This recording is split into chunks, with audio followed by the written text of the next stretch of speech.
juniors for their college planning.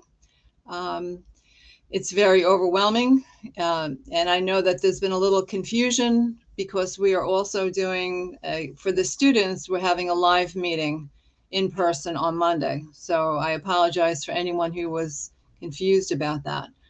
But we can't accommodate the parents and the students in the same meeting, and we need to have translation and all kinds of travel concerns. So this is hopefully the best option. So it's important that, you know, the family and the guardians, everyone who's involved with the student is aware of the process so they can be helpful to the students, because it's a lot to take on, and they're going to need your support whether they ask you for it or not. So the more information you have, the more you can be of support with them as they're navigating this, you know, very important time where they're trying to decide where they're going to apply to college and hopefully what they're going to study. So we'll move on to the next slide.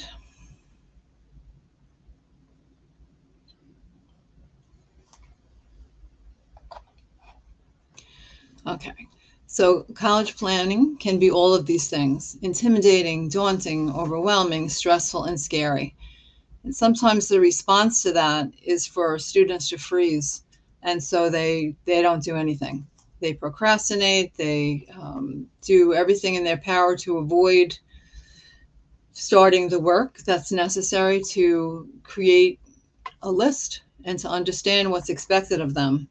Um, and one of the reasons why we've decided that we need to go back to in person is that this senior class seemed to have a really difficult time and have been a little bit on the panicking side, over applying, and just not really doing a thoughtful job of making decisions about where they want to apply. So I would like to provide you the information so that you know it, and then I want the students all in one place so that we can, you know, have a dialogue. They get used to seeing me and talking to me and asking questions. And it's just a different experience to be in person. So I'm hoping that it makes it a little less intimidating and daunting and all these things for your students as they begin the process. Next slide, please. Okay. So knowing that everything is a process, you're going to hear me say that a lot because it is just the facts. You have to start in one place, and then, you know, they have to move themselves through their year.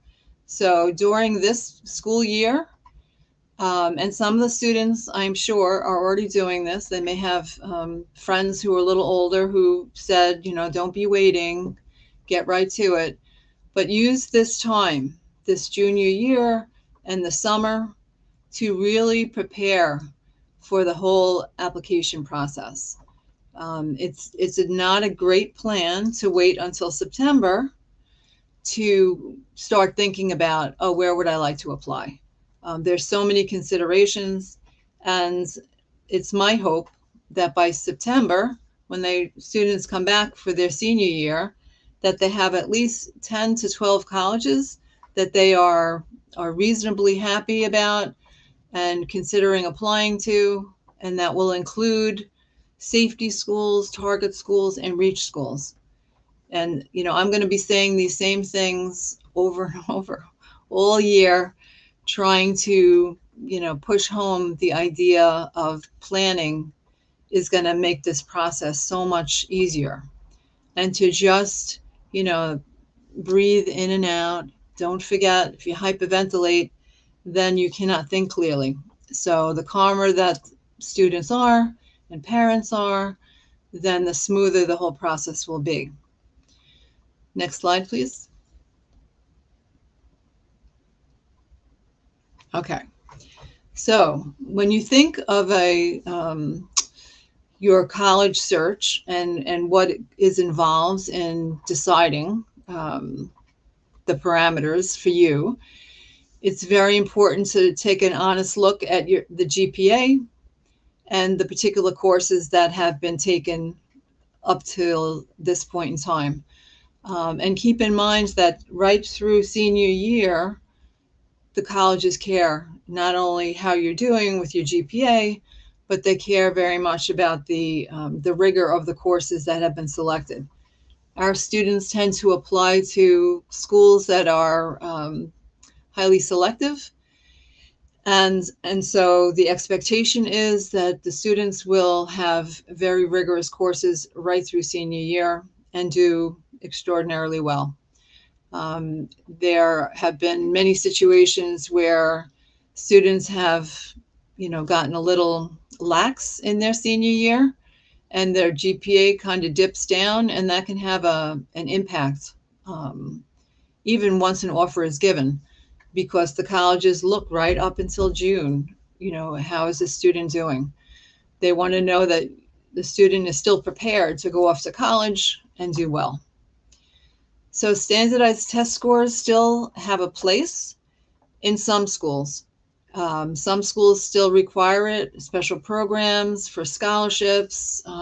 MIT, I say all the time, that's one school that has not really walked away from the SAT for any great length of time. It was a few months that they were optional, and then they were right back to, they wanted the SAT scores. So you have to, think about what schools are being applied to, and what they are asking for. And as I said, some of the medical programs, the accelerated programs will also look for SAT or ACT scores. So it still has a role, but in many schools for general admission, SAT scores are optional. And more the colleges are reporting anywhere from 40 to 60% of students applying and accepted are not submitting scores. So it really is optional, except in those particular instances for special programs and such. Being involved in extracurricular activities is a big part of an application. And hopefully that's something that's already happening, because what it is that they are really impressed by is things that have been done over time, not something that a student starts as a senior to be able to have something for their resume. So hopefully students are already finding things that they enjoy and they're involved, and it's such a great stress reducer as well as, helpful to the applications, because we are in a school that is a pressure cooker for stress. So to have things that students enjoy is really important, and hopefully some of these extracurriculars can fill that bill. So then, of course, you have the application essay and supplements and recommendation letters. These are all the elements of a college application. So all of these things need to be paid attention to, and are going to make up the final application as it is sent off to the colleges. Next slide, please. Okay, so I say often that it's important to find the right fit. There are thousands of schools in the United States, and sometimes I wonder if students, really look at all the possibilities. It seems often that students are looking, for a name brand school, something that they know somebody who went there or it's just familiar to them, and they're missing out on, some possible great fits for them. So it's important that part of the process is to do the research and to make sure that the colleges that you're looking at are fully accredited. It's not really a problem with our students because they are, they're in many ways, they're very savvy already. I just would like them to open their minds up to the possibilities of maybe some other schools that would be a good fit. To take a look at the types of degrees that are offered. Some schools, strictly are bachelor's degrees and they don't go any further. Others have master's programs, PhDs, um, and these are all the things for a student to look at if they wanted to, plan for the long term and possibly stay at the school they select to continue on for their master's, PhD, or whatever advanced degree they're looking for. It doesn't have to be that way, but it's something to pay attention to, and it speaks to the caliber of the professors that they have when they have these higher degrees offered. Then you're going to have a different vibe to that particular school. So it is definitely worth looking at. And one very important thing. So just the other day, a student was telling me they wanted to go to school in North Dakota because they had an aeronautics program that they were interested in, and it's snow country. And when we started talking about what it would be like to be there in North Dakota for 4 years, they started to have like a little bit of a reality check. So not everybody wants to be in North Dakota, in a very rural setting with severe weather and all that kind of stuff.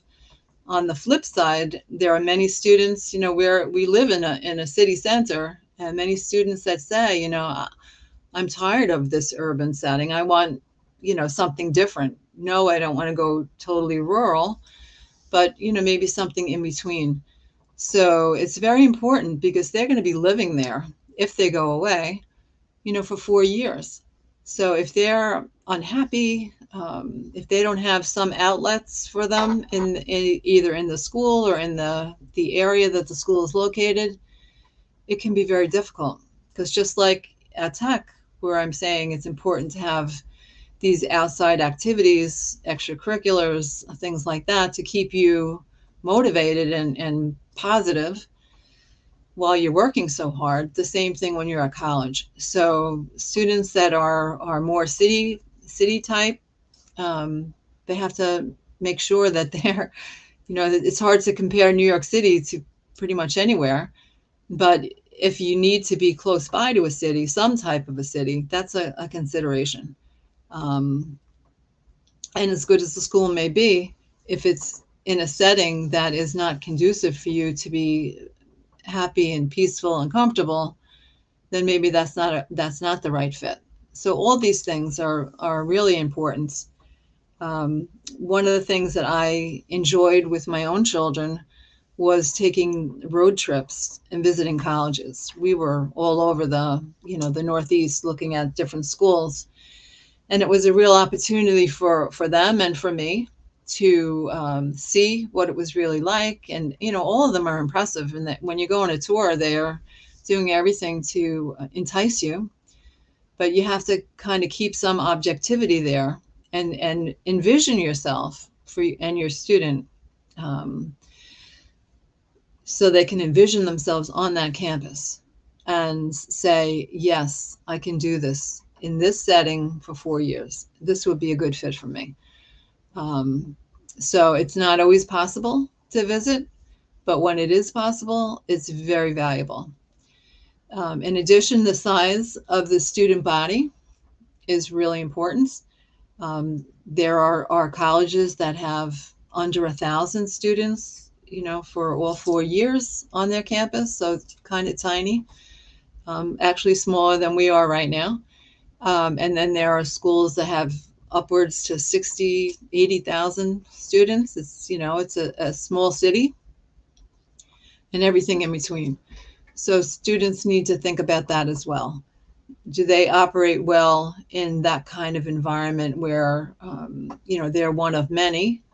Or would they prefer a smaller setting where it can be more intimate and maybe they would be more comfortable? And it's very personal. So it's all part of that right fit.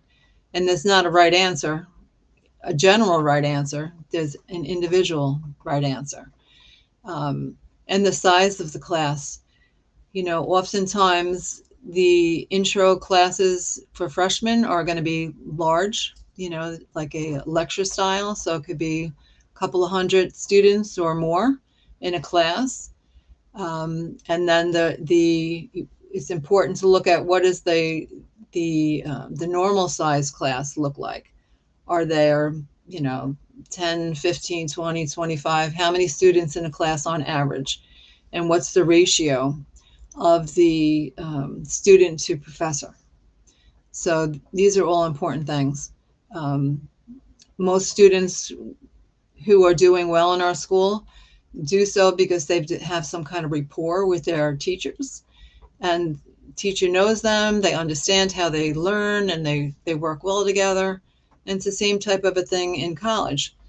So the bigger an institution is, the more difficult it is to have those intimate relationships. So if you're on the shy side or quiet, it may be difficult to be in a school that large. Everyone is different. So the type of schools, there's, public institutions, private schools, schools that have religious affiliations. All these things are considerations. They all have a different flavor, a different tone, a different way of interacting with students. So again, there's so many considerations to try to do this in anything less than at least a year-long process is not a good plan. So then we come down to my favorite, which is the different ways that students can apply. Our students, I would say 2/3, maybe more than 2/3 actually, do early types of applications. And that doesn't mean you have to, but it is kind of the norm for us now. So you have early decision, which is an application that is binding, which means that if you're applying to 10 schools, for example, only one of them can be an early decision. And if you choose that, then, a parent or guardian has to sign off that they understand it's binding. The student signs signs off on their understanding that it's binding. And I am the final signator. And I say both the parent, guardian, and student understand this is a binding agreement. And if accepted, the student will attend. So that is very clear. It's binding. You will attend if you're accepted. Restrictive early action. There's, 8 or 9 schools in the country that have restrictive early action. And in general, it means that it's not going to be a binding agreement, but if you're applying to one of those schools, which is Stanford, Harvard, Yale, Princeton, those types of schools, Georgetown, University of Chicago, they have very particular parameters. And they say, if you're going to apply to our school, then you're not going to apply to any other private institution with a binding agreement. Well, any private institution at all, early. You could do a regular decision to a private institution, but not to any kind of early action, anything like that. So that's how they're restricting you. But when it comes down to it, if you get an offer, you still have the opportunity to look at the financial package and decide, yes, I would love to attend, or no, thank you. And I neglected to say with early decision, so say your student did apply to 10 different schools and did 3 or 4 early actions, they would withdraw all those early applications because they have accepted the early decision. Or they have been accepted for early decision. So that means withdrawing everything else. Okay, so then you have early action, which is that you're applying early. Most of these are November 1st or October 15th deadlines for submission, and you'll hear earlier. But early action, there is no binding agreement. You can say no, thank you.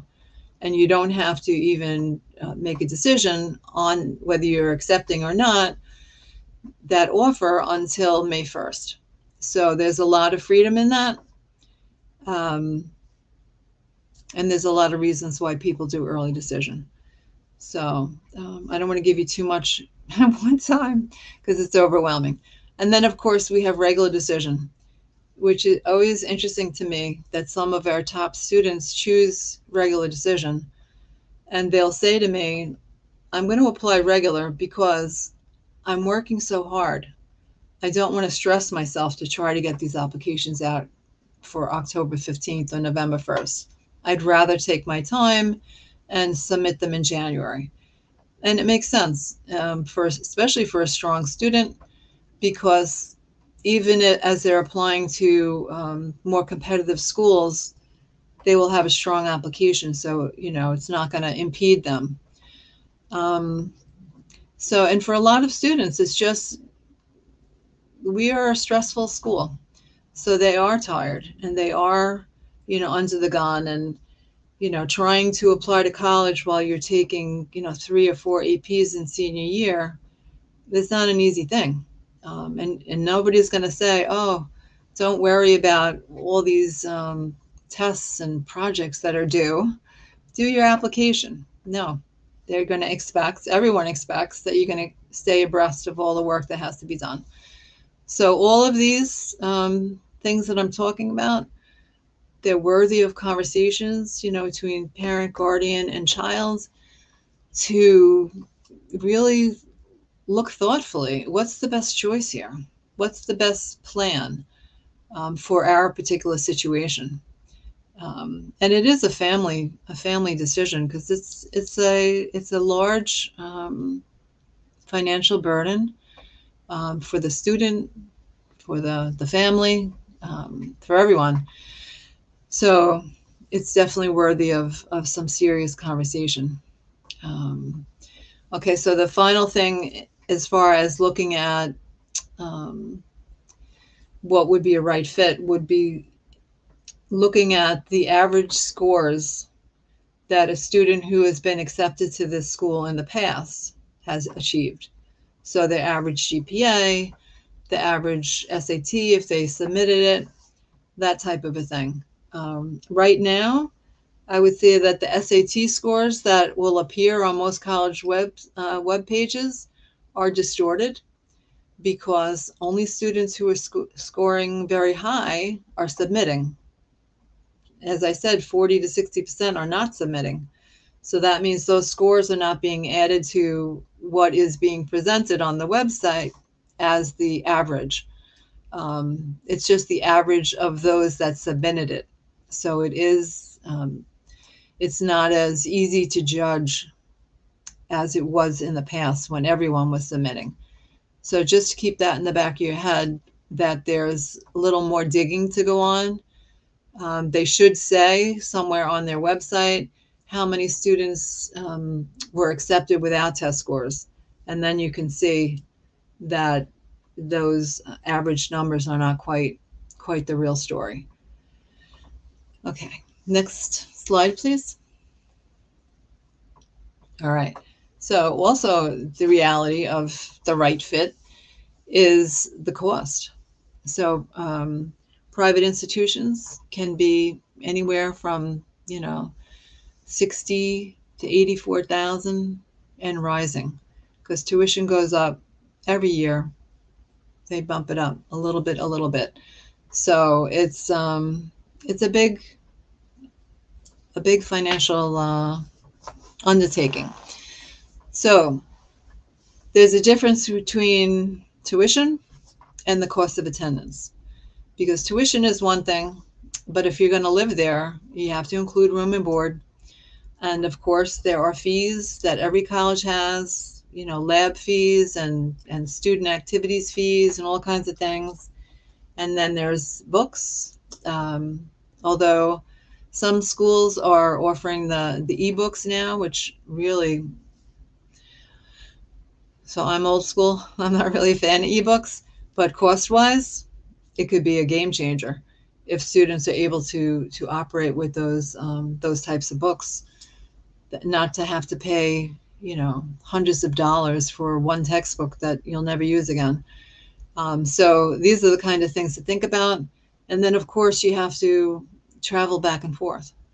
So if you are going to Philly, for example, then, it's an hour and a half car ride or train ride, depending on how you travel. If you're going to, I don't know, UC Berkeley, then it's a plane ride. And, it's costly back and forth.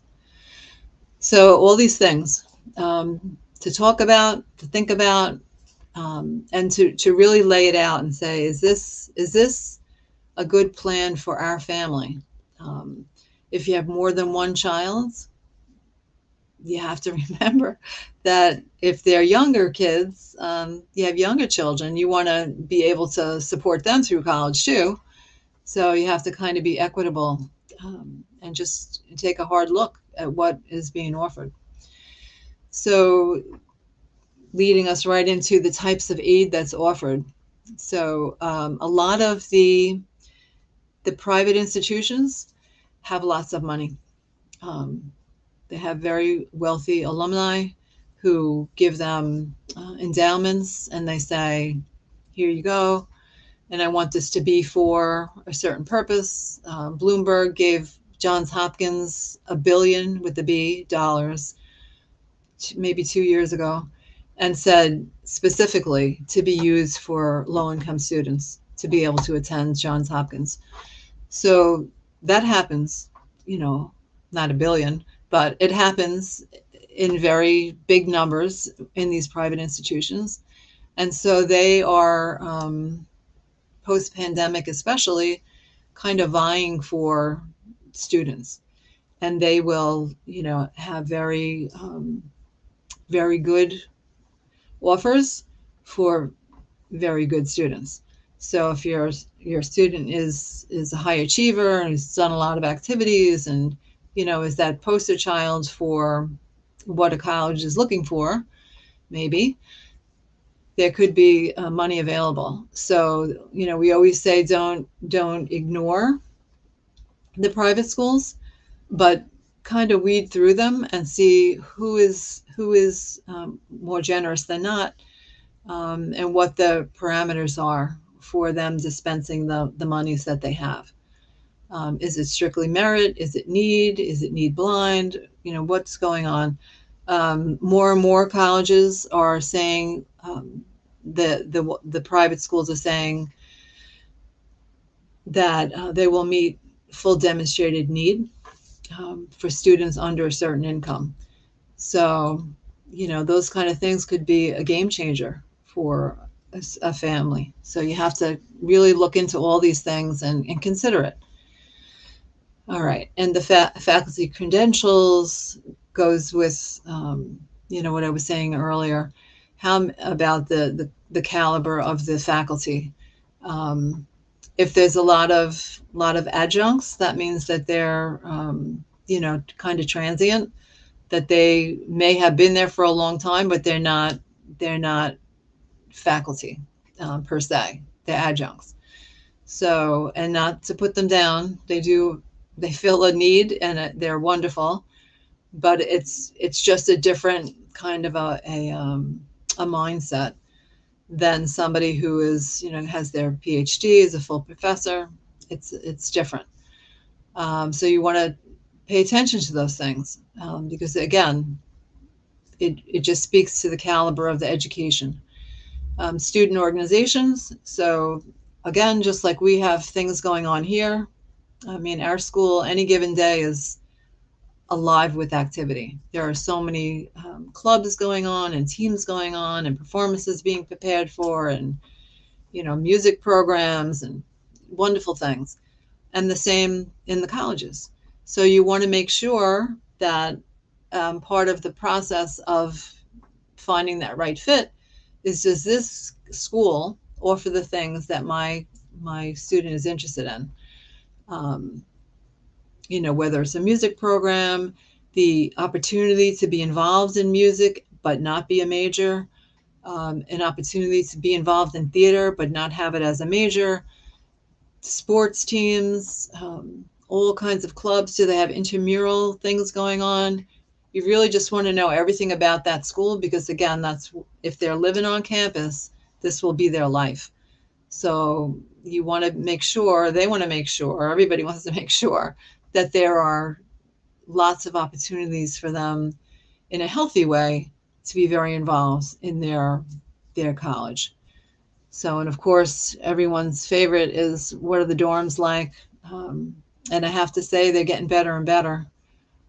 Some of the upgrades to the campuses, I want to say that Pace, downtown Manhattan, just, it's unbelievable how beautiful those dorms are. It's like, if they would rent them out to faculty, I might be going over there.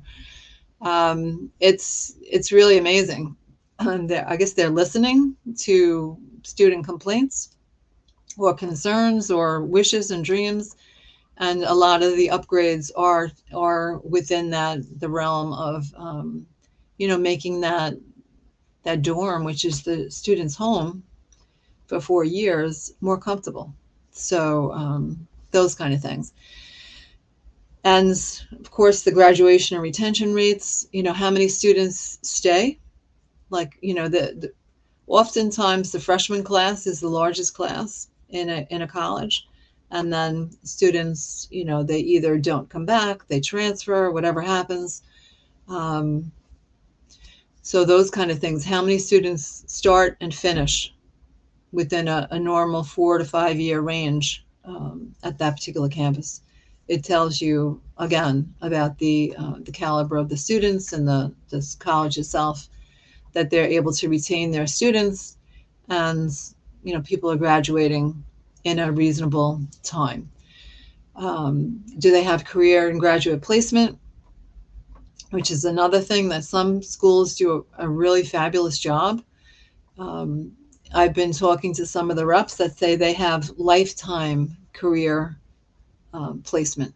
So you can be out of school for 10 years and come back and say, I want to change careers, and they will sit you down with a career coach and help you through that process, which is so valuable. People change careers, at least 3 to 5 times during the course of their work life. So to have that as an option is, it's very valuable. And to help with graduate school, because the truth is, for many students, it's not going to be, a bachelor's degree. It's going to be a higher degree. So to have, assistance with that, understanding of that process and help with that is very important. And the sports, sometimes even if you don't play a sport, you want to be on a campus where, there's pride in the sports team, and that's what people are doing. And they go to the games, and it's the whole socialization in the school. Much of the socialization in the school is around the sports teams. If that's not important, then that's not important. For those of our students who are going off to, play a sport in college, these are things that they're going to be looking at as well. Next slide, please. Okay. So this, from here on, my attention is mostly on the juniors, because I feel it's important that, they've been waiting for my attention, because I've been busy with the senior class trying to get them settled up. They're pretty much in place, a few straggling things here and there, but it's time for the juniors to get, the full attention. So this fall, well, every fall, we have visits from the colleges to our school. We had over 80 colleges visit between September and mid-November. And it's only for the senior class. So I know there were some juniors who were disappointed because they wanted to come, and we just don't have the capacity. We're a small building, so it's strictly for seniors. But now, come September, that's going to be something that is available to this entire junior class, because they will now be the seniors. So prior to that is going to be this idea of campus visits, if you can, and college fairs. So we are having our college fair in March, and it is for exclusively for the juniors. And we invite all the reps that have come to visit us before, in the school year in the fall, and anyone else who wasn't able to make the visit who would like to come. We usually have anywhere between 65 and 75 colleges that come, and the students can have an opportunity to speak to our representative. So every college has representatives for particular regions, and so we'll have our regional rep at this college fair, and the students will have a chance to speak with them one-on-one, and ask whatever questions they have. I'm going to be providing a list of like typical questions for students to ask, just so in case they are not sure what to ask, they have something to refer to. So it's a great way to start to get to know the college, and for them to start to get to know you. Having a conversation with someone and introducing yourself and all that kind of interpersonal activity is very helpful. All the colleges also have tours constantly. And I would say, again, if you're able to visit a college, make sure that you align it with the tour, because although it's great to walk around the campus, and you can, to have somebody take you around the campus and show you the highlights and answer your questions, and bring you maybe into a lab so you can see what's going on, or whatever, is very valuable. So make sure to. That's why it's a family affair. It's not. And students can do, and some of them do. They're kind of on their own with making their decisions around school. But when you can engage the whole family, it's really helpful. Anyone who cares about the student that gets involved, um, it's just helpful. And another set of ears to hear things that maybe might get missed in all the activity of being in a new place, and seeing all that's going on. It's easy to get distracted. So another set of ears and eyes to catch things is helpful. All right. So again, with our visits that we have, that's going to be hopefully, a second opportunity to speak with the reps, because you've made your contacts on the at the college fair. You have access to them via email. They're very open. They love our kids, and well, they should, because they're wonderful. So students can reach out and ask questions directly of the rep. It's not just these limited moments where they can have contact. So, these are going to be the same people who are sitting in that room eventually, reading all the applications. They have a team, but they'll be part of that team, reading, reviewing. And, if you've made some type of impression, it's like, oh, I remember so-and-so from tech, great kid. And look at that application with that mindset. It's helpful. So, and it's good practice. This whole networking thing is real important, more and more. And so with these visits, and we'll give more detailed information as you get closer to it, but everything is going to be on the website, and you'll be able to register on Naviance, print out passes, all that kind of stuff. We'll give you the details as it gets closer. But just to kind of tuck away in the back of your head that will be coming and available to you before you know it. Next slide.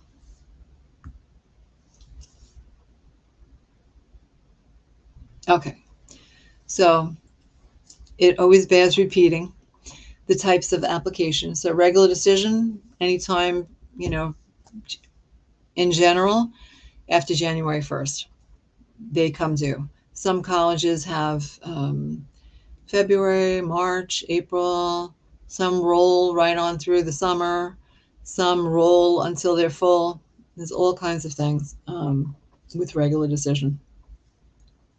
And that, that can be a good safety for a student to have that type of application in there, so that if they felt like maybe they didn't get the early action or early decision they were hoping for, then they always have that option to submit something with the rolling due date, so they're not rushing to get something done, early January. So then early action, January 1st, non-binding. Um, you, the only thing that I try to emphasize to students, that although it's non-binding, if you apply to more than one school early action, which many students do, then it is courtesy to, as soon as you know for sure that you're not going to accept a particular school because you have other schools that you are, more inclined towards, then it's best practice to let that school know, thank you, but I'm not going to be accepting this, so that they can make the offer to someone else. Otherwise, if you say you did 4 or 5 early actions and you don't say anything until May 1st, then they have saved those seats for you, because that's what happens. It's not binding, but they're saving the seats for you. They're reserving it with the idea that if you want it, it's yours. But if you wait until May 1st, they're not able to offer it to anybody else. And by May 1st, everybody has to make make a decision. So it is, courteous and best practice. The sooner that you know that you're not going to accept an offer, that you let that school know, so that it releases that seat and they can offer to someone who is on the wait list, or somebody who has not received an offer yet, because they're kind of waiting to see. The school is waiting to see if anything comes back. So I just put that out there. So restrictive early action has that, early November kind of a deadline, although sometimes it's October 15th. Georgetown is October 15th. And even though they call themselves Georgetown Early Action, it is restrictive, because if you read the fine print for their earlies, they don't want you applying to any other school early that has a binding, any other school early is, they don't want you to do that. The idea with this restrictive early action is that you have really thought through, what is your dream school, and if it's one of those schools that offer this type of an application, then you're not applying to all of them. You're applying to one, because that's the one you really want to attend. So it's restrictive for a reason, but it's non-binding also because they understand that, the downside of ED is if you don't get a nice financial package to go with that acceptance, it can be a huge burden. So with the restrictive early action, they just want you to be serious about them. And then if you don't go because, it's cost prohibitive, then that's a different story. They're not going to hold you to it. So, but they don't want you applying, to every IV under the sun. Just pick one. Okay, so early decision, of course, binding. There's now ED2, which is interesting. And actually, I just saw today, there's a school that has an ED3. So, and they're all binding.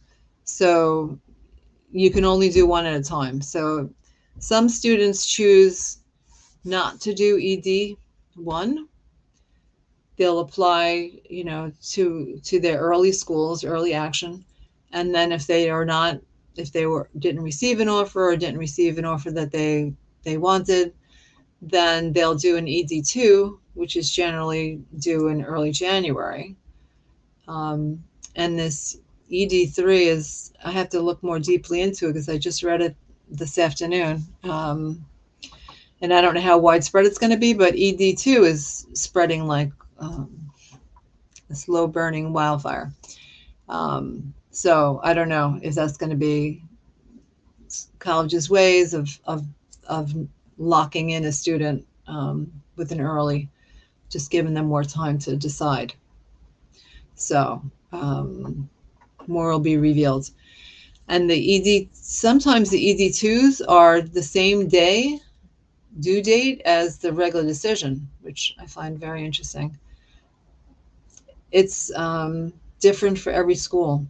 So this is why when I say it's a process to figure out where you want to apply and all that and how to apply and what they're offering, because every school, it's a free enterprise here. So there's no standard way of colleges doing anything. So you have to really do your homework, and that requires time, and waiting to the 11th hour to start looking around is very stress provoking, and not a viable plan. So it is a slow, painful process, but if you just keep chipping away at it from now till September, be surprised how far you can get, and you will be much less stressed than trying to quickly do things later. Okay, next slide, please. Are there any questions along the way? It's hard. That's why I miss having people in front of me, because I don't know if there's any questions. Okay. All right. So to further complicate things, there are different ways that you can actually apply aside from early and regular and all that stuff. There are school specific, and that will be like Georgetown, MIT, University of California. They're all direct application to the institution. So it's called school specific. So, and then there's the common application, which every year more and more colleges are part of that common app. And I believe at this point, I mean, I know it says 900 there, but I think it's well over 1,000 colleges that participate and growing. It's very convenient. There are 20 slots on the Common App, and although I don't think 20 applications is necessary or recommended, there are 20 slots. So this year, lots of students went over their 20. So they were doing school specific, they were doing their SUNY applications through the SUNY portal, all kinds of things. So I think the more thoughtful one is about the process, it doesn't have to be 20. If you had 10, 12 schools tops, that would be a nice strong list. You would be in good shape. So common application is the preferred method in our worlds because it aligns with Naviance, which is the program that we use to send the supporting documents for all application. It pairs with Common App and Naviance pair, and it makes it so easy to submit all the documents without having to go back and forth to a particular school and remembering to do things and all that. It's very clean. And then there's the coalition application, which is, they're trying to say, and it's, up for debate, I suppose, that they're in competition with Common App. But the coalition is relatively new. Not as many schools are involved in it. And again, it doesn't pair with Naviance, so we have to, take additional steps to make sure that the supporting documents, which are the recommendations, the council reports, school profile, and courses in progress, all the documents that have to go with any application would have to be done in a different manner. So it's just a little more confusing. And the universal application, very small. group of students, a group of schools that participate in it. And, you know, the schools that participate are also on the Common App. So it really doesn't make sense to do, things that are going to cause more possibility for things to go wrong with your application. Common App keeps everything very concise, and it's easy to see what has been done and what needs to be done.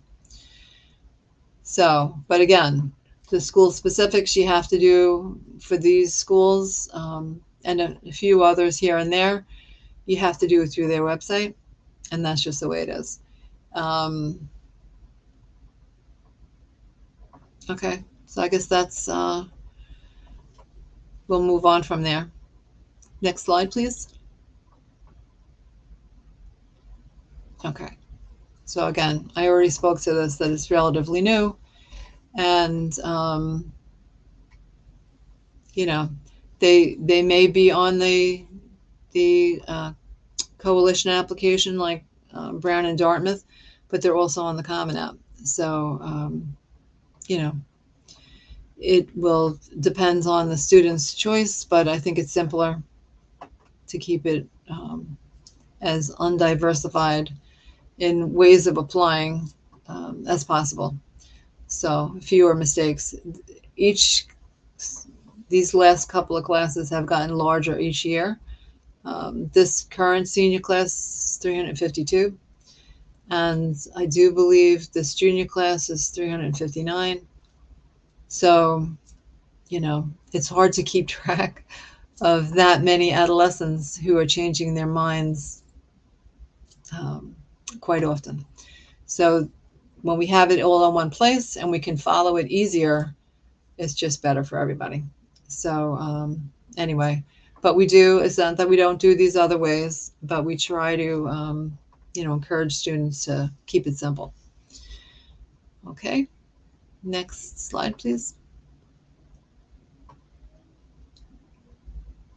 All right, so then of course you have your school, and now you have to figure out how to pay for it. So I'm hoping next year. So FAFSA currently is been totally revamped. It's supposed to be better. I don't know. They have not launched it yet. It's supposed to be launched on the 31st of December, which is unfortunate because we're not in school at the time. But I've been trying to prep the seniors to, at least get their ID set up so that once it launches, they can just go in and do it. But it should be returning to October 1st, which, we all had gotten used to, and it's very nice to get it done early. So even if you don't think that you qualify, it's important to do it. It's how they gather data. It's how they decide, how they're going to disperse federal monies. And the more information they have, the better job they do of it. So it's a free application. The new FAFSA, kind of like the Common App, they have 20. Used to be that you could list only 9 colleges at a time that you wanted your financial information sent to. And then you'd have to go back in and delete those colleges and add more if you had more than 9. Now they're going to have 20. So they're kind of mirroring what's happening on the Common App. And again, you don't have to do 20, but and if you, for some reason, went over 20, then you would do the same thing. You'd wait 48 hours, go in and remove some colleges and add whatever you need to. So, and it's based on they call it the prior year. So not the year that just passed, but the one before. And there's been some changes that have been introduced. I don't want to give you that to you now. We'll have those conversations as we get closer to it. But and hopefully we'll find out with this year how they did with simplifying it. I don't know. So that's a necessity. And then it gets done every year. You have to, you know, if you've had older students who have been in college, you know the routine, FAFSA every year. So that's more will be revealed in senior year about this. And then the CSS profile is through the College Board, and that's a college, um, it's a more intense look that private schools use to determine how they're going to disperse, you know, whatever financial package they're offering. So not every private school uses CSS. Some of them just use FAFSA, but a good majority of the schools that our students apply to require the CSS profile. So, and it considers, you know, all different aspects that the FAFSA does not. FAFSA kind of sticks with the basics. You know, they're looking at your tax return and they're getting the numbers from there. But with the CSS, there could be special consideration if there are, you know, other tuitions that are being paid for another child, or if there are extenuating circumstances with medical bills. All that can be included in that CSS. And fee waivers for that are through the College Board website, if necessary. So TAP is for New York State residents, for students who are going to be attending school in New York State. So when you fill out the FAFSA, as you finish it, it'll say, because we're in New York, don't forget to do your TAP. And it can, if you say, okay, it'll pop you right over to the TAP application. You can get it done all at once. Even if you don't think you're gonna, you know, your child is going to go to school in New York, do it anyway, because you're only gonna be given the money if they go to school in New York. And it's better to have it and say, oh, no, we're not going, so, and give it back, than to not. And it's a grant. So grant means free money, does not get paid back. So it's well worth, it's much less complicated than the FAFSA. So before you exit your FAFSA, you're going to go on and take care of the TAP. Okay. And we'll talk much more about that. All right. So this is the game plan for junior year. So research, research, research, colleges, special programs. A lot of our students want to go on to medical programs, accelerated medical programs. There are hundreds of them. So you need to really take a look at what they are asking, what are they offering, what is there something that you have to pay back, not monetarily, but in kinds. You know, maybe you have to give service in the medical profession for some period of time. You have to really look into all the details, because you don't want to be surprised at the end of it all that, oh, now I have to work for 5 years in the inner city and I don't want to do that. So do your research. And it's easy, but not. Sometimes there's so much information on the internet that it's easy to get lost in things that are not, it's not real information. It's kind of been grabbed by some kind of AI system and morphed to look like it's legitimate. So you have to really be mindful. So, and begin making a physical list of colleges that you are serious about. Know what the requirements are. SAT, ACT required, optional. You know, like I said earlier, is it necessary for scholarships, special programs? Just, you know, consider if you're going to do early decision, early action, restrictive early action, all these things.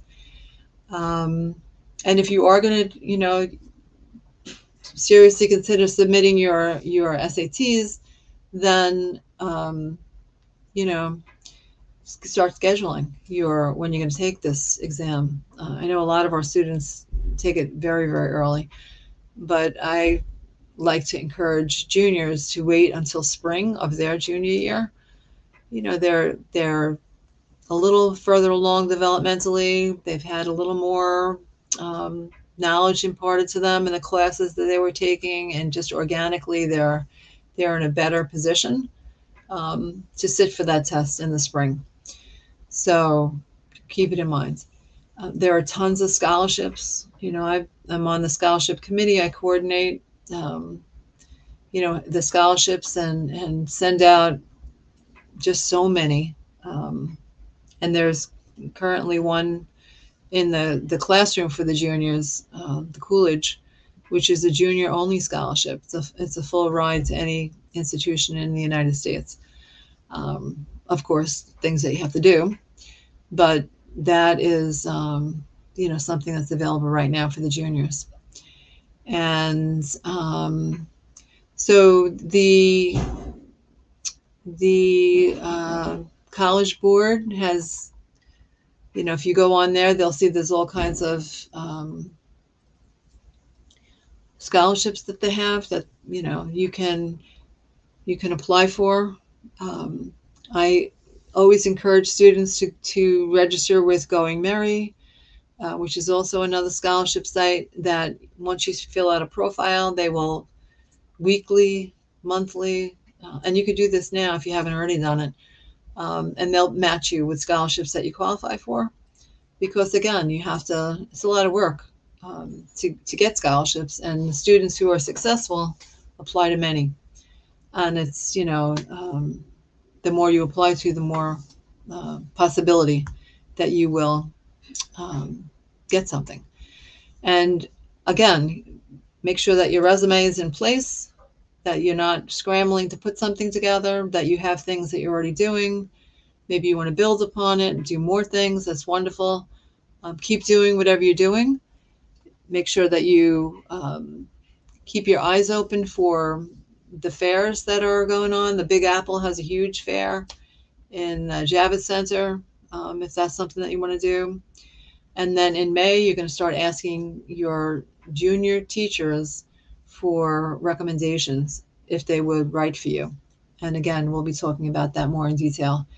And so when it comes to college, we want you to create a unique email address that it has some professional tone to it. So no cutie105 at gmail.com. Something that, is professional, that will be able to be dedicated strictly to your correspondence with college material. So that's something that you can do now as well. I feel like we're at the end. Is there another slide?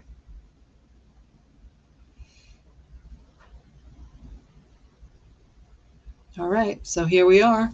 We're going to flip what we said earlier and say that this is an amazing experience. It's exciting, can be memorable, motivating, and life-changing. So it just can pivot you into a world you never imagined. So let's stay with the positives and get organized. All right? Any questions, or are we good? We're good. All right. Thank you for attending, and I will see all the students on Monday right after school in the auditorium. Thank you.